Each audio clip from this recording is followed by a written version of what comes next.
ब्रज की लीला में एक नियम है कि जैसे प्रेम का एक स्वभाव होता है। अब देखो, हम बहुत अंतरंग लीला सुना तो रहे किशोरी जी की, पर हमको बहुत भय लगता है सुनाने में कि पता नहीं कोई ऐसे ही मन चला तो नहीं सुन रहा कोई, नहीं तो फिर दोष लगेगा भाई हमको सुनाने का। किसी की निजी बातें सबके बीच सुनाना, उसमें जिसकी बात है उसको बुरा लगेगा कि नहीं, तुमने सबको सुना दी। लेकिन जब किसी योग्य को बताई जाती है, जैसे हमने किसी से कहा भाई हमने तुम्हारी पर्सनल बात उनको बता दी, अच्छा वो तो कोई नहीं मेरे फ्रेंड है उनको तो बता सकते हो।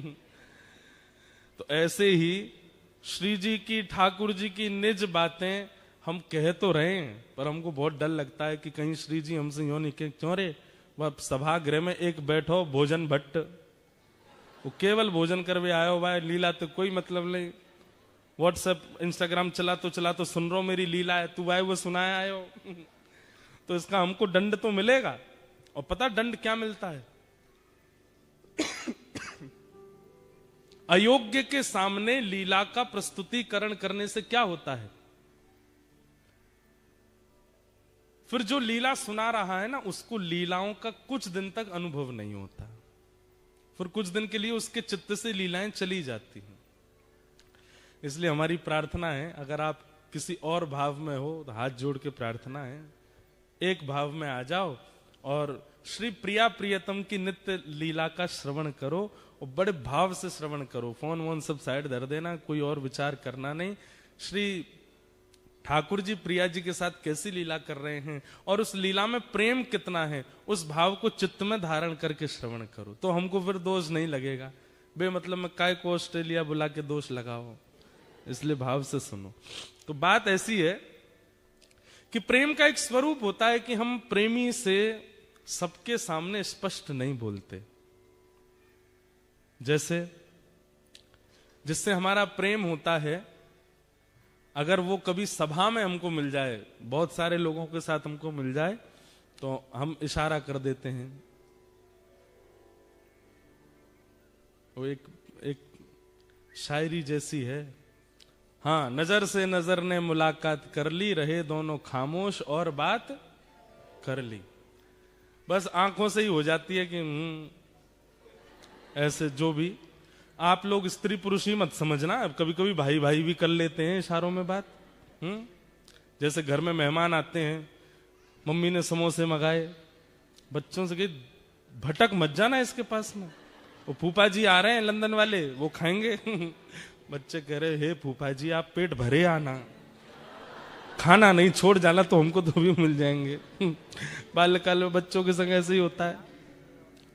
तो जैसे ही फूफा जी आते, बच्चे बड़े अच्छे, फूफा जी आ गए, आपके लिए समोसे बनाए मम्मी ने, बैठो। फूफा जी बैठ गए। अब जैसे फूफा जी चाय पी रहे हैं, लड्डू खा रहे हैं, समोसे नहीं उठा रहे, तो दोनों भाई इशारा करते हैं, अब तो हमको मिलेंगे, अब तो हमारे हो जाएंगे। तो ऐसे प्रेम का एक स्वरूप होता है कि आप इशारे में ही अपने प्रेमी को स्थिति बता देते हो। श्री जी और ठाकुर जी सदा भीड़ में ही रहते हैं। क्यों? श्री जी के संग 8 सखी रहती हैं और ठाकुर जी के संग 8 सखा रहते हैं।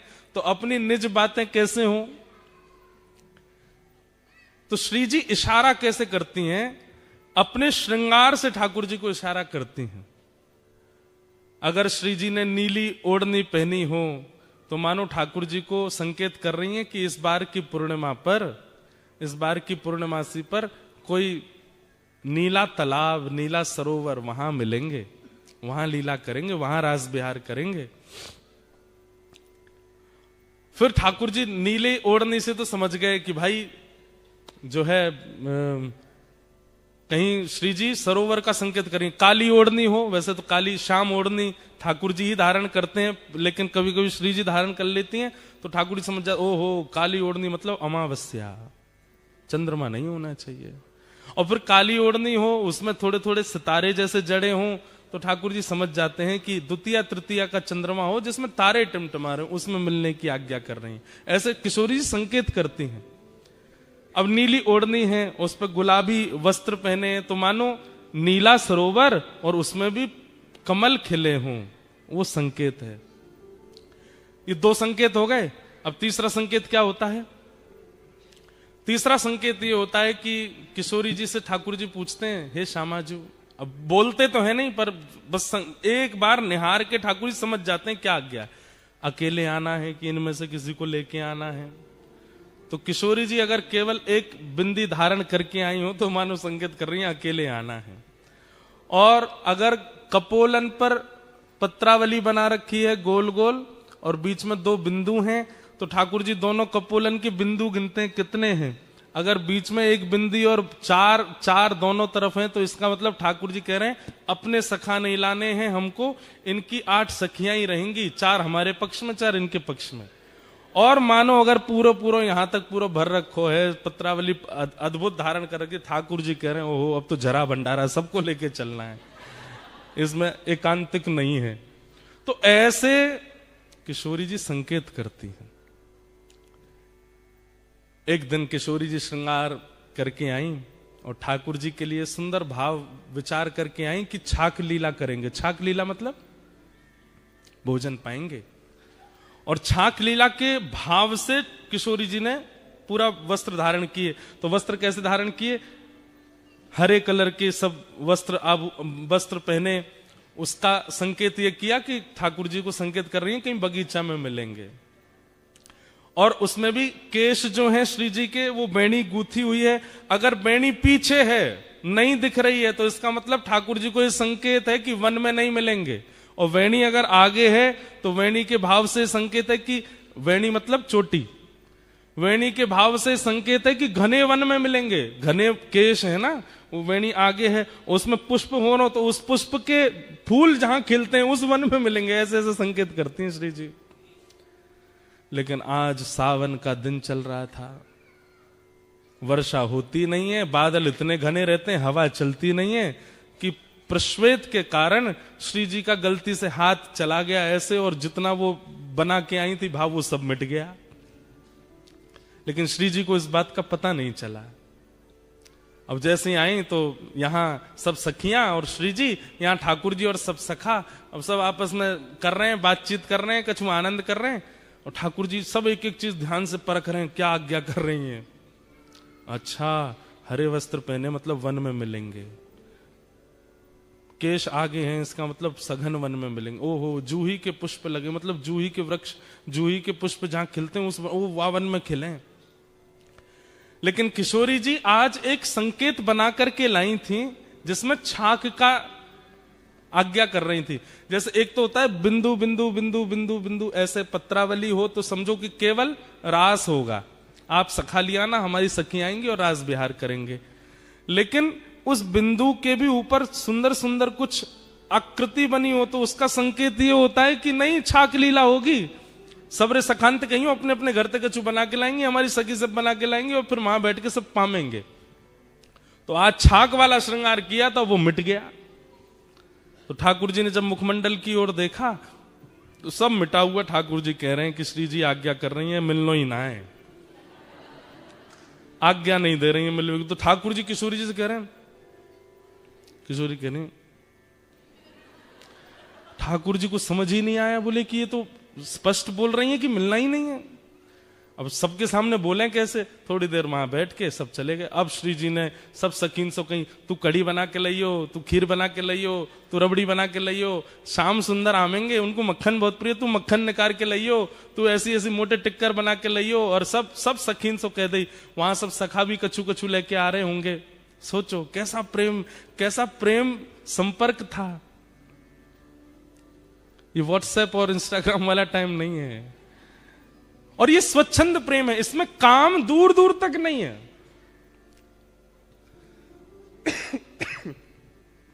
संध्या के समय आज सुबह से सब सखिन ने अपने घर में सुंदर सुंदर प्रसादी बनाई और संध्या के समय श्री जी आ गई बगीचे में। जैसा जैसा संकेत जहां का किया था उसी बगीचे में, उसी पुष्प के वन में आकर के श्री जी आके विराज गई। अब प्रतीक्षा कर रही हैं, ठाकुर जी आ रहे होंगे, ठाकुर जी आ रहे होंगे। अब जब ठाकुर जी विलंब करते हैं ना तो ललिता विशाखा ठाकुर जी की बुराई करने लग जाती हैं। अरे श्री जी तुम भी या छलिया के चक्कर में पड़ गई हो, जे ऐसा ही है। तो श्री जी को और पीड़ा होती है कि उनकी बुराई मत करो। और फिर करते करते बुराई ऐसे कहने लग जाती हैं, हमें तो ऐसा लगे नंदगाम में कोई और गोपी आ गई है, वो और ज्यादा सुंदर है, और वाने बढ़िया आपने घर में कचू रबड़ी बनाई होगी, तो लाला मही चलोगे और मही पेट भर लियो। अब ये सब सुनकर के श्री जी को बहुत पीड़ा होती है। बहुत देर हो गई, ठाकुर जी नहीं आए। वहां श्री वृषभानु भवन से कीर्ति मैया आवाज दे रही हैं, अरे श्यामा, अरे लाली तू कहां है, जल्दी आ जा। सब सखी बोली, किशोरी जी अब जावे को समय है गयो, आज मिलन नहीं होगा। किशोरी जी के नेत्र सजल हो गए, जा रही हैं। और रास्ता में अब पूरे निर्णय कर लिए, आन दो कल, अब नहीं मिलूंगी इनसे, आज के बाद कोई संकेत नहीं करूंगी, आज के बाद कभी नहीं मिलूंगी, और आज के बाद यूं करूंगी त्यों। सब मन में विचार कर लियो। क्रोध में जाकर के जितनी सामग्री बनाई वो पाई भी नहीं। रात्रि में विशाखा ललिता दोनों सेज सजा रही हैं श्री जी का। तब श्री जी आज्ञा करें, ये जितनी सामग्री बना के लाए हो ना, कुछ पाया तो नहीं? बोले नहीं, कुछ भी नहीं पाया, सब धरो है श्री जी, आपने भी नहीं पाया, पालो। बोले नहीं, सब बंधवा के। और हमारे बरसाने में पूर्णमासी है, एक पूर्णमासी है, वो नंदगांव भी जाती है, बरसाने भी रहती है। बोले उसके हाथ सब भिजवा दो नंद भवन, वही वही वही के यहां भिजवा दो, लाला पाले को। क्रोध में जैसे किसी ने आपके लिए बढ़िया घर में व्यवस्था करके रखी, आप नहीं गए तो वो फोटो खींच के भेजता है, ले ये सब करके रखा था मैंने तुम्हारे लिए, फूल मंगा के रखे थे, ये करके रखा था, तुम आए नहीं। तो वो कितना भारी लगता है। हमारे साथ तो बहुत होता है ना, क्योंकि हम जहां भी कथा करने जाते हैं 10 लोग बुलाते हैं, वो हमारे घर आओ, 2 मिनट के लिए आओ, तो हम आएंगे बनाएंगे। अब कोई बेचारा पूरी व्यवस्था करके रख लेता, जब नहीं जाते तो फिर कभी मिलता है, महाराज जी देखो मेरी बेटी सुबह से बैठी थी, हाथ जोड़ के बाहर खड़ी थी, आप आएंगे, दिया बुझ गए, तेल सारा खत्म हो गया घर का, लेकिन आप आए नहीं, हमने ये बना के रखा वो। अरे मैंने कि मैया क्षमा करो, फिर कभी आ जाऊंगा। तो ऐसा होता है। तो उसी भाव से श्री जी ने 56 भोग भिजवाए ठाकुर जी के पास। पूर्णमासी आई ठाकुर जी के पास आके बोली, लाला इतकुआ। अरे पूर्णमासी कहा भर के लाइए आज झोला में? बोले 56 भोग है। काय बात को? बोले श्री जी ने भिजवाया तेरे काजी। अच्छा, आज कोई उत्सव हो बरसाने में, कोई मनोरथ हो? वो ना कछु ना। तो कहा कह के भेजो, काय मारे भिजवाए हो सब? बोले कछु ना, क्रोध में भेजो है। ठाकुर जी की तो सांस रुक गई। मैंने कहा कर दियो, मुझसे कहा गलती है गई। अब ठाकुर जी विचार कर रहे, अपराध कहां बना, क्या हुआ, कैसे हुआ। तब अगले दिन फिर ऐसा नहीं है कि मिलते हैं एक ही जगह। यहां ठाकुर जी गैया चराने जाते हैं, श्री जी और सब सखियां जो हैं वो दही बेकन के लिए सब सखियां जाती हैं, श्री जी उनके संग जाती हैं, बीच में कहीं भी मिल लेते हैं और थोड़ी वार्ता हो जाती है। तो आज श्री जी रुकी ही नहीं, ठाकुर जी सामने से आ रहे हैं और श्री जी चलती चली गई। अब लाल जी पीछे चरणन में प्रणाम करें, हे श्यामाजू कहा है गो। किशोरी जी तो सुने नहीं, तो फिर ठाकुर जी ललिता जी के पास गए, हे ललिता जी आप बता दो कहा भयो, काई को नाराज बैठी हैं, ऐसो मैंने कहा कर दियो।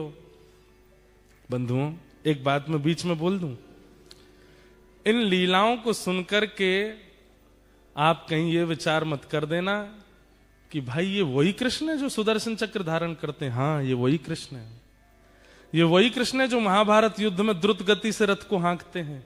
ये वही श्री कृष्ण है जो विराट रूप धारण करके सहस्त्र शीर्षा पुरुषः सहस्त्राक्षः सहस्त्रपात, 1000 मुख 1000 हाथ 1000 चरण जिनके प्रकट हो जाते हैं, ये वही श्री कृष्ण है। लेकिन व्रज वृंदावन में अपने प्रभाव को छुपा देते हैं, स्वभाव में रहते हैं। वृंदावन के श्री कृष्ण अलग ही हैं।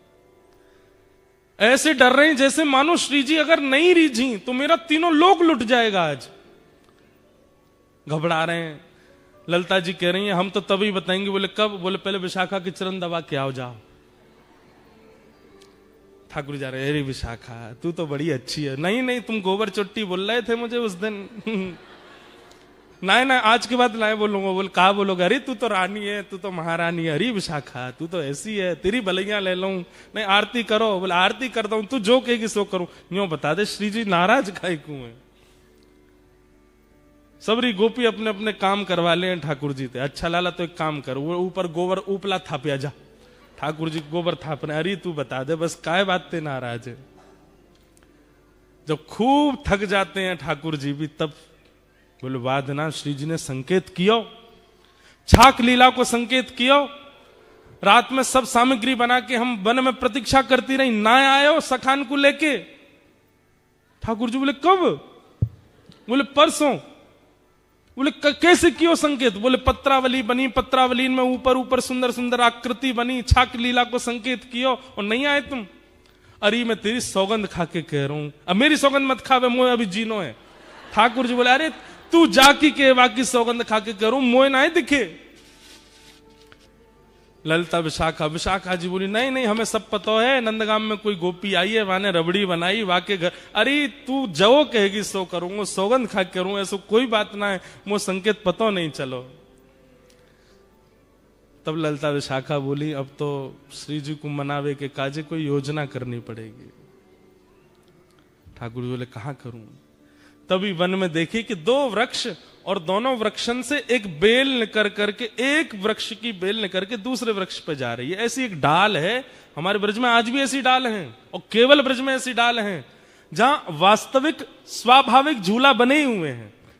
ठाकुर जी ने वो जैसे देखो, ठाकुर जी बोले अब एक तरीका है। बोले कहा? बोले या कुछ झूला बनाऊंगा। ठाकुर जी ने सुंदर झूला सजायो, वहां पे पाटो लगायो, सुंदर वहां पे एक गद्दा बिछा दियो, वहां पे सुंदर पोशाक धर दी, इत्र आदि लगा दिए, सुंदर तैयारी करके बिल्कुल झूला झुलावे की। श्री जी झूला का एक स्वरूप है, जिनके घर पे है वो जानते होंगे। कितनी भी टेंशन में आप बैठे हो, कितनी भी दिमाग में कुछ भी चले, झूला पे जाके बैठ जाओ, आप बिल्कुल शांत हो जाओगे। जैसे झूला आगे पीछे झोटा लेगा ना, आपका मन अपने आप प्रसन्न हो जाएगा। और या फिर ऐसा कहो, प्रसन्न व्यक्ति ही झूला पे बैठता है। अब प्रसन्न व्यक्ति झूला, उसको कहो झूला पे, अरे मुझे नहीं बैठना, बैठो ना झूले पे। झूले पे वही बैठता है जो प्रसन्न हो। या फिर अप्रसन्न को बैठा दोगे तो उसका जितनी भी अप्रसन्नता है वो चली जाएगी। ये झूले का स्वरूप है। तब झूला तैयार करके तब श्याम सुंदर गए। ऐसो मान नहीं कीजे हठ छोड़िए अली, ऐसो मान नहीं कीजे हठ छोड़िए अली। सब लोग गाओ। ऐसो मान नहीं कीजे हठ छोड़िए अली, ऐसो मान नहीं कीजे हठ छोड़िए अली। तू तो परम सयानी वृष भानु की नली, तू तो परम सयानी वृष भानु की लली। तू तो परम सयानी वृष भानु की नली। तू तो परम सयानी वृष आओ। भानु की लली। हे झुक आए बदरा, गिर आए बदरा, झुक आए बदरा, गिर आए बदरा। झुक आए बदरा, गिर आए बदरा, झुक आए बदरा गिर आए बदरा। ओ राधे झूलन पधारो, घेर आए बदरा, राधे झूलन पधारो। गिर आए बदरा। ओ श्यामा झूलन पधारो, गिर आए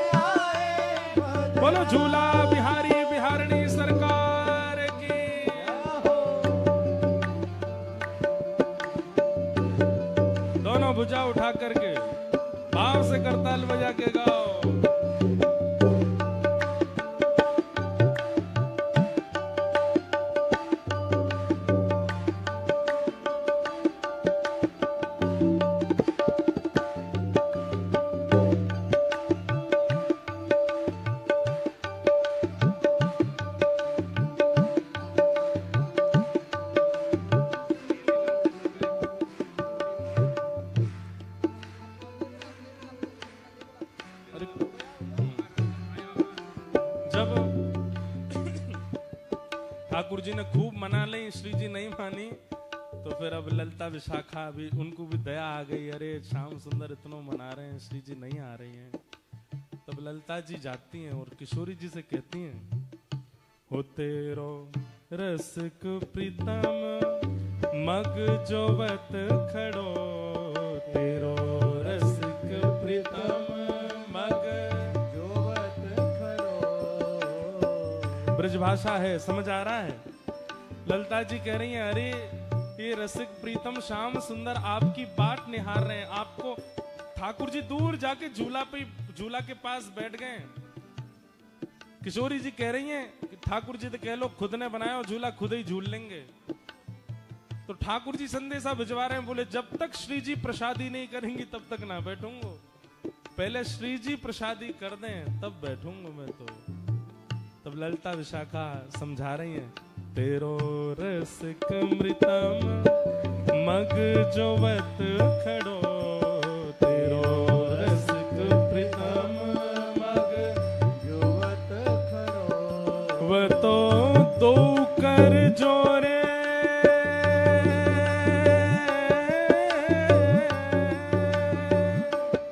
वो तो दो कर जोड़े तेरे चरण पड़ो, वो तो दो कर जोड़े तेरे चरण पड़ो। वो तो दो कर जोड़े तेरे चरण पड़ो, वो तो दो कर जोड़े तेरे चरण पड़े। झुक आए बदरा घिर आए बदरा, झुक आए बदरा गिर आए बदरा। झुक आए बदरा घिर आए बदरा, झुक आए बदरा आओ। गिर आए बदरा। हे श्यामा झूलन पधारो घिर आए बदरा,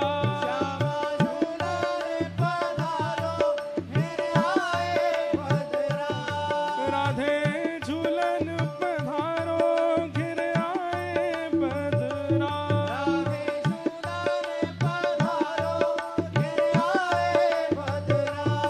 राधे झूलन पधारो घिर आए बदरा,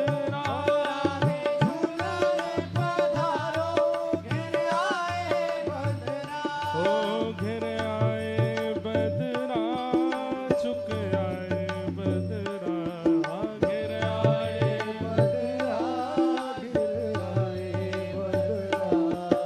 घिर आए बदरा, झुक आए बदरा, घिर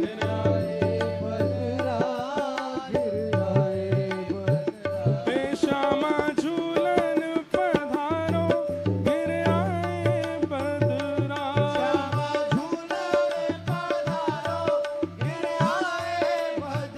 हे श्यामा झूलन पधारो घिर आए बदरा,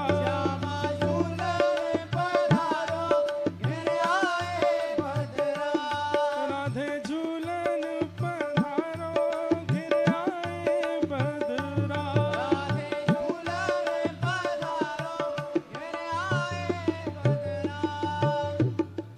सब सखीन ने जाकर के श्री जी को मनायो, हे श्यामाजू ऐसी मेहनत ते छोटे छोटे हाथन से झूला बनायो है, पाटो बिछायो है, वापे रेशमी वस्त्र डारो है, श्याम सुंदर इतना श्रम करके देखो कैसे चढ़ चढ़ के पेड़ पे पूरे झूला की तैयारी कर रहे हैं। ऐसे मत करो, चलो। अंत में श्री जी मान गई। अब श्री जी तो बेचारी हमारी सहज है, नेक में ही मान जाए, मान करें जरूर है लेकिन मान बहुत जल्दी जाए। इतने में किशोरी जी आ गई। अब जैसे ही किशोरी जी आई तब तक ठाकुर जी ऋषिया गए। ऋषियानो समझे? ऋषियानो कहते के ऋषियाना एक अलग भाव है। ऋषियाना का मतलब ये होता है कि जैसे पहले तो देख लो, हमारी बात मान लो, देख लो, खा लो, देख लो हमने बनाया आपके लिए, प्लीज पालो, देखो हम तुम्हारे लिए ये किया, ये देख लो, ऐसे मत करो। जब फिर भी नहीं मानता सामने वाला तो फिर ऋषियाए वाला व्यक्ति, जब आप फिर जाओगे तो अब मैं दूंगा नहीं, ये होता है ऋषियाना। ये गुस्सा नहीं है, अब नहीं दूंगा। अरे अब हम मान गए, अब तुम चाहे जितने माने हो अब नहीं मिलेगा, पहले देना था। तो ठाकुर जी अब रिसिया गए, और जैसे ही ठाकुर जी रिसियाए, श्री जी आ गए। अरे कहाँ है श्याम सुंदर? बोला हाँ यहीं थाड़ो। कहाँ? पाटो काई को उठा लियो, या मैं तो झूला में तो पट्टा उठा लियो ठाकुर जी ने। वो धर दो ना ना, हमारो झूला, हमारो पाटो, हमारी सजावट, हमारे हाथ से भाई हम ही झूल लेंगे, ले जाओ अपनी श्री जी को। अरे बड़े घर की हैं, इनको बड़े घर की चाहिए, ले जाओ। हमें हमने, अरे देखो ऐसे मत करो, बड़ी मुश्किल से तो मना के। बोले मुँह ना मनानो, ले जाओ, वापस ले जाओ इनको, मैं अकेला ही झूल लूंगा यहाँ पे। तो अब यहाँ पे दूसरा विवाद हो गया। श्री जी और ठाकुर जी दोनों में थोड़ी सी होड़ है गई। तो श्री जी बोली, अब तक तो बोली नहीं, श्री जी बोली मैं तो यहीं पे बैठूंगी और यही पाटे पे बैठूंगी। ठाकुर जी बोले कोई जिद है? मैंने बनायो, मेरो पाटो, आप कहीं को बैठोगे? बोले मैं तो बैठूंगी, तुम जाके दिखाओ यहाँ पे। ठाकुर जी जान लगे तो सखीन ने घेर लिए, बोले जान नहीं देंगे, हाथ पांव बांध के पकड़ के बंसी वंसी तोड़ ताड़ के धर देंगी तुम्हारी। हमारी श्री जी बैठेंगी अब तो। बड़ी मधुर लीला। तो फिर ठाकुर जी बोले अब ठीक है बैठेंगी, लेकिन वो बात होती है ना जैसे छोटे बच्चों में होड़ होती है, नई कुर्सी लाए पिताजी।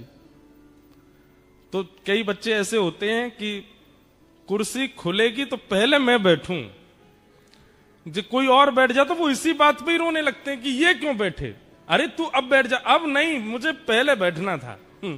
अब ठाकुर जी बोले मैं पाटो तो लगा दूंगा, पर पहले मैं बैठूंगा। श्री जी बोली ललिता जी कह दो इनते। बोले बैठूंगी तो मैं ही पहले। ठाकुर जी बोले मैं पाटो लगा दूंगा, इन्हें झूलना, ये झूल लें, पहले मैं झूल के चलो जाऊंगा तब ये झूलेंगी। अब तो ऐसी स्थिति बन गई, सब सखी सब तो ललिता जी बोली एक काम करेंगे। बोले क्या? एक प्रतियोगिता रखते हैं, उस प्रतियोगिता में जो पार हो जाएगा वो पहले बैठेगा। ठीक है। हाँ हाँ।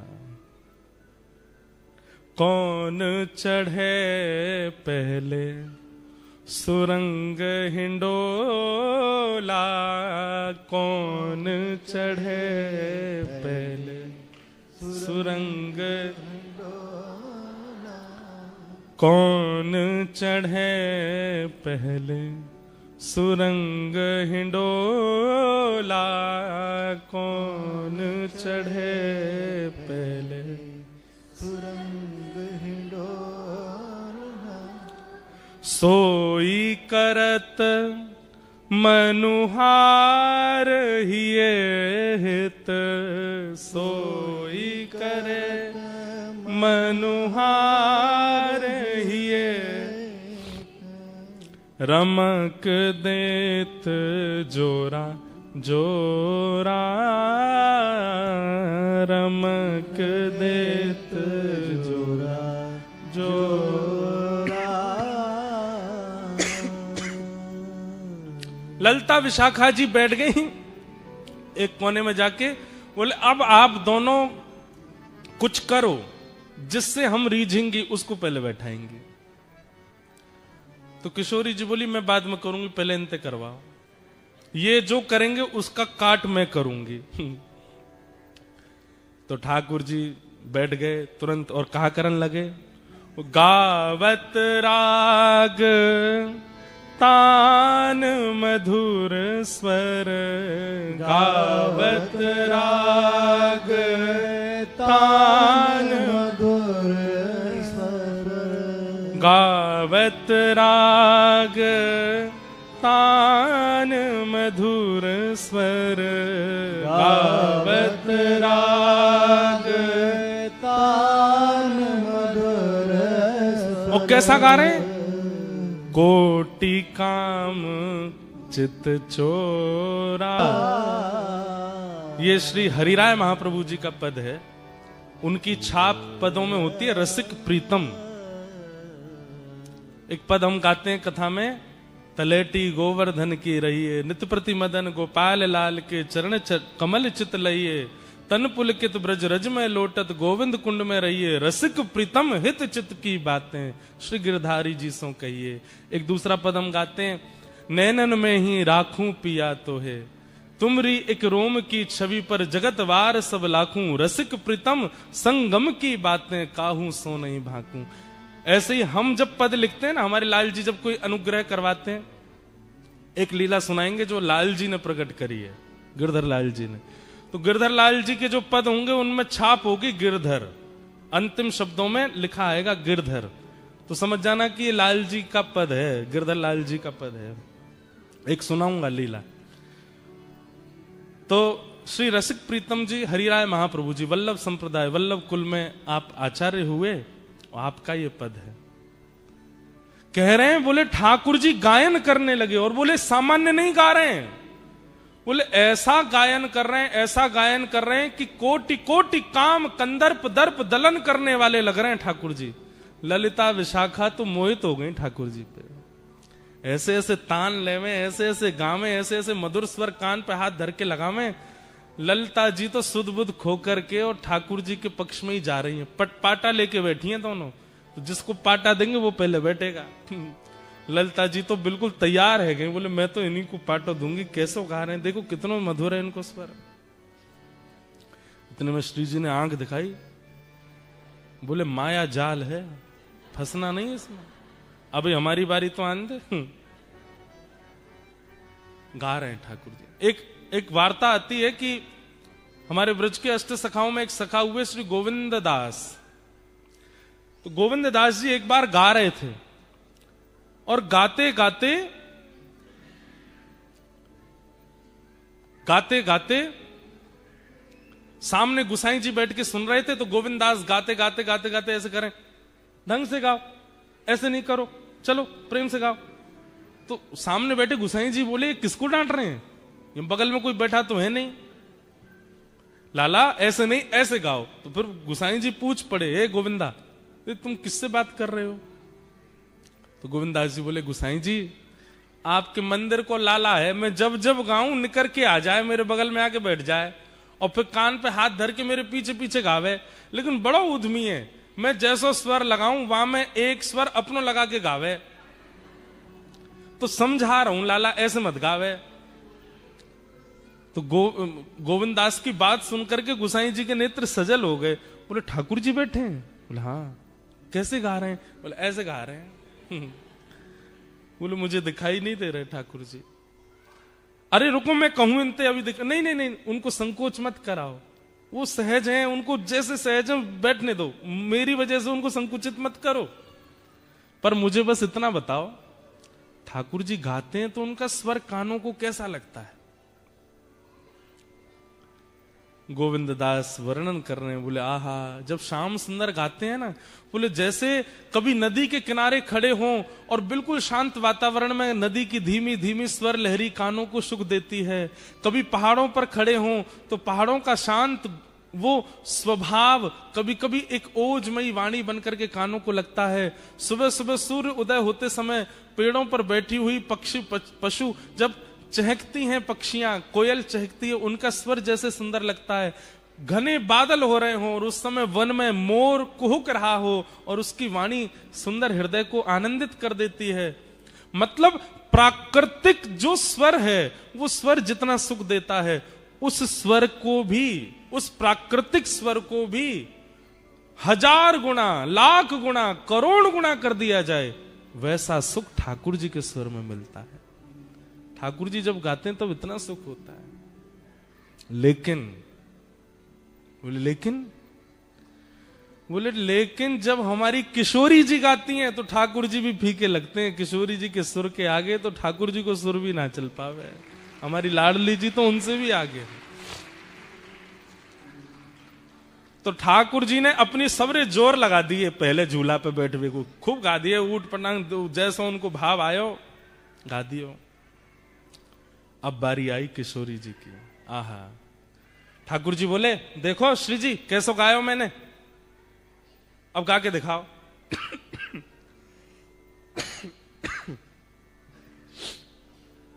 अब ठाकुर जी तो गा रहे थे ललिता विशाखा की ओर मुख करके। किशोरी जी बोली अब मैं गाऊं। किशोरी जी बैठी ठाकुर जी की तरफ मुख करके, सामने ठाकुर जी बैठे हैं और किशोरी जी उनकी आंखन में आग डाल करके, और जैसे ही गानो प्रारंभ कियो, श्री जी को पहलो स्वर लगते ही ठाकुर जी तो मंत्रमुग्ध है गए और ललिता जी के पास जाके बोले पाटो दियो, और पाटो ले जाकर के लगायो। श्री जी गा रही हैं, अपने अंक में श्री जी भर के उठाए ली और ले जाकर के पाटे पे विराजमान कर दी है। की जय। रसिक प्रीतम यह होड़ पिया परी, रसिक प्रीतम यह होड़ प्रिया परी। और फिर क्या कर रहे हैं ठाकुर जी? ठाकुर जी के स्वर की प्रशंसा तो ललिता विशाखा ने करी है, लेकिन किशोरी जी के स्वर को सुन के ठाकुर जी ने पाटो लगायो, किशोरी जी को बैठा दियो और दूर से कोई तृण लेकर के आए और कहीं हमारी नजर नहीं लगे, ऐसे तृण तोड़ करके और किशोरी जी की बलैया लेने लगे। श्री जी को झूला पे बिठा दियो। बोलो झूला बिहारणी बिहारी जू सरकार की। रसिक प्रीतम यह होड़ प्रिया परी, रसिक प्रीतम यह होड़ प्रिया परी। रीझ देत तृण तोड़े, रीझ देत तृण तोड़े। ऐसी हमारी किशोरी जी और ठाकुर जी की ये। और फिर ठाकुर जी झुला रहे हैं श्री जी को, इतने में ललिता विशाखा सब सखियां आ गईं और फिर ठाकुर जी को भी पकड़ करके इन्होंने बैठाए दी और दोनों युगल बिहारी बैठ गए। और जैसे ही दोनों बैठे, अब सब सखियां ठाकुर जी को झूला झुला रहे हैं। ये है झूला उत्सव की लीला। पहली बार आज तक के हमने अपने जीवन में यहां सुनाई है, ऑस्ट्रेलिया में। वाह। हो ब्रज में रतन राधिका गोरी, हो ब्रज में राधिका गोरी, ब्रज में रतन राधिका गोरी,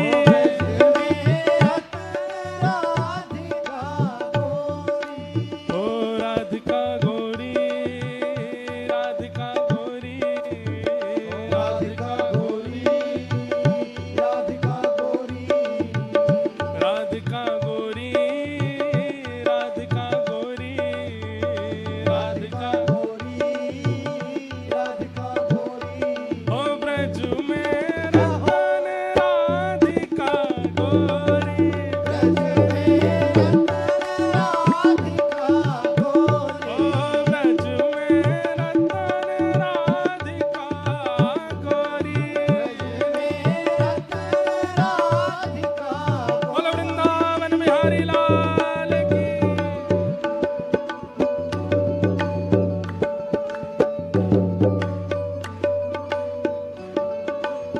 बोलो वृषभानु दुलारी की।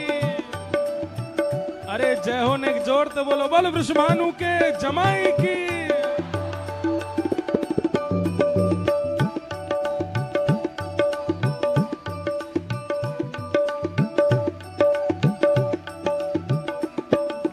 ओ हरलीनी वृषभानु भवन ते, हरलीनी भानु भवन ते, हरलीनी वृषभानु भवन ते, हरलीनी भानु भवन, वृषभानु भवन ते, वृषभानु भवन ते, हरलीनी वृषभानु भवन ते, हरलीनी भानु भवन नंद सुवन की जोड़े, नंद सुवन की जोड़ी, ओ नंद सुवन की जोड़ी, नंद सुवन की जोड़ी। हो ब्रज में नग जय हो जोर की हो ब्रज में, हो ब्रज में, हो ब्रज में रतन राधिका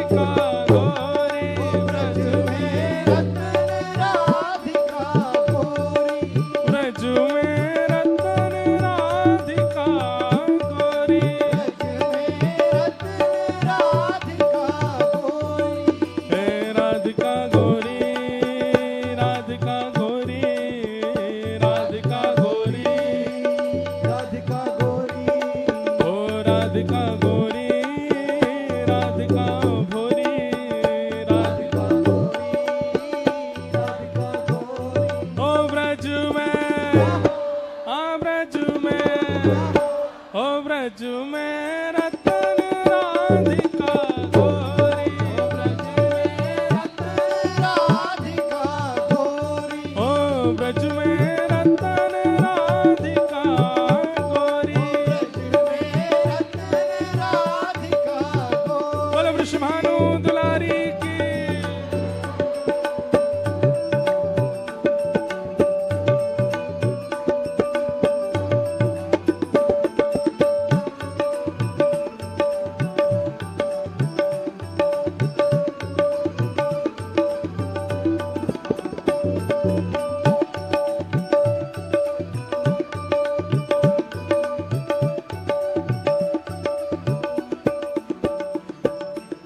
कृष्णदास प्रभु गिरधर नागर,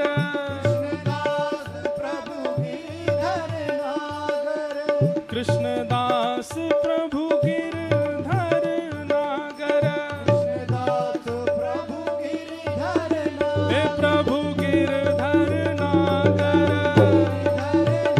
प्रभु गिरधर नागर, प्रभु गिरधर नागर, प्रभु गिरधर नागर, हे प्रभु गिरधर नागर, प्रभु गिरधर नागर, कृष्णदास प्रभु गिरधर नागर,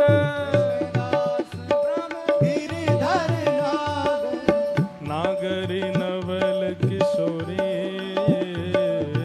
नागरी नवल ओ नागरी नवल किशोरी, नागरी ओ ब्रज में, आ ब्रज में, ओ ब्रज में रतन राधिका गोरी, ओ ब्रज में रतन राधिका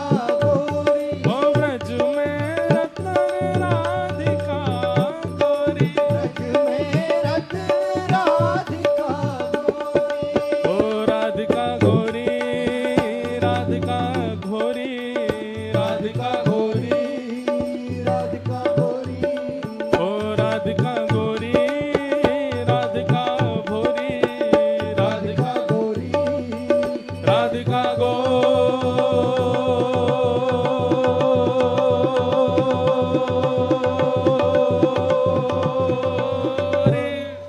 ब्रज में। अभी आवाज नहीं आ रही है आपकी। राधिका गोरी, राधिका गोरी, राधिका गोरी, राधिका गोरी,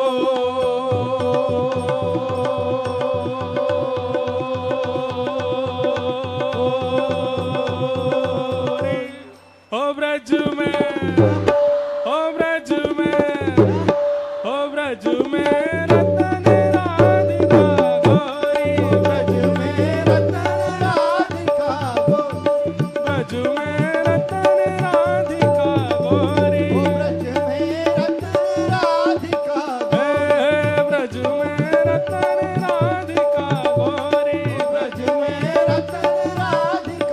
गोरी, जय राधे राधे,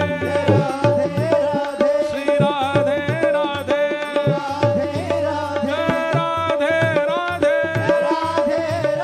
श्री राधे राधे, जय राधे राधे, श्री राधे राधे, जय राधे राधे, श्री राधे राधे, राधे राधे, श्री राधे राधे, जय राधे राधे, श्री राधे राधे, जय राधे राधे, वृषभानु दुलारी, बरसाने वारी, श्री कृष्ण प्यारी, हरिदास दुलारी, जय राधे राधे, जय राधे राधे, श्री राधे राधे, जय राधे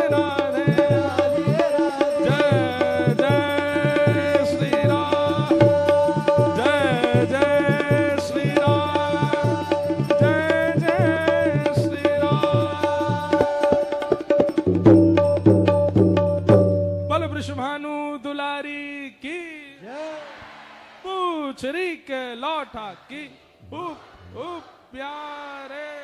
क्या बात है वंशी वारे, शाबाश। बैठ जाओ। हरिलीनी वृष भानु भवन ते, हरिलीनी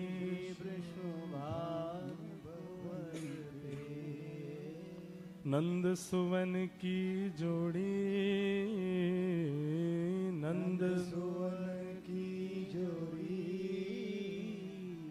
कृष्णदास प्रभु गिरधर नागर, कृष्णदास प्रभु गिरधर नागर।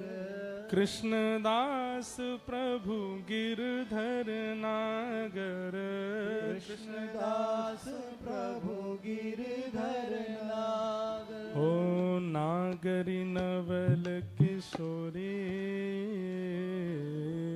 नागरी नवल किशोरी। ओ ब्रज में रतन राधिका गोरी, ब्रज में रतन राधिका गोरी। ऐसे हमारी किशोरी जी और ठाकुर जी। ये अब हमारी बात ध्यान से सुनो। ये जो लीला सुनी है, इस लीला का चिंतन कीजिए और चिंतन करने के बाद आप नाम जप में बैठिए। अब इसी लीला का और विस्तार सोचिए। जैसे अभी इतनी लीला हमने सुना दी, अब इस लीला में और आप विचार करो और क्या हुआ होगा और कैसे रहा होगा। एक बार में नहीं आएंगे विचार, और मनगणंत विचार नहीं होने चाहिए, तो कुछ भी सोचने लग जाओ, ऐसा नहीं। ऐसा विचार जिस विचार के चिंतन से आपके नेत्र सजल हो जाएं, आपके रोंगटे खड़े हो जाएं, तब समझना कि जो आपने विचार किया है, जो आपके चिंतन में भाव आया है, वो हुआ है, तभी आपको स्पर्श कर रहा है। इसी को कहते हैं हमारे ब्रज के भाव में मानसी भक्ति। कौन सी भक्ति? हाँ, ये ऐसे आसानी से नहीं आती है। इसके लिए खूब नाम जप करना पड़ता है, खूब साधन करने पड़ते हैं, खूब हृदय को पवित्र करना पड़ता है, तभी ये लीलाएं हृदय में प्रकट होती हैं। और हृदय से ये कोई पड़ी हुई लीला नहीं है कहीं से, ये मानसी की लीला है, मानसी की लीला है, मानसी के भाव है। और ये सबके सामने बताने के नहीं होते हैं। हमने बोल दिया है, आपने सुन लिया है, अब आप विचार करके इसको हृदयस्थ रखना। जो लोग कहते हैं हमारा मन बहुत भटकता है, हमें मन में एकाग्रता नहीं आती, हमारा चिंतन नहीं बन पाता, नाम जप में निष्ठा नहीं बन पाती, करो ऐसी लीलाओं को चिंतन करो, और इन लीलाओं के चिंतन से मन एकाग्र होगा। आप अनुभव करेंगे लीला का चिंतन करके, और फिर नाम जप में बैठिए, कितनी देर नाम जप हो जाएगा और कितनी माला हो जाएंगी आपको पता ही नहीं चलेगा। आप क्या है, नाम का ध्यान करके और मालाओं की गिनती करते हो, इसलिए मन नहीं लगता। मन को लीला में पहुंचा दो और बुद्धि और मुख से नाम जप में लग जाओ, तब वो नाम जप अथा होता है। फिर ये लीलाओं का प्रकाश होता है, सुंदर सुंदर भाव प्रकट होते हैं। तो ये लीला प्रकट की है आज कथा में।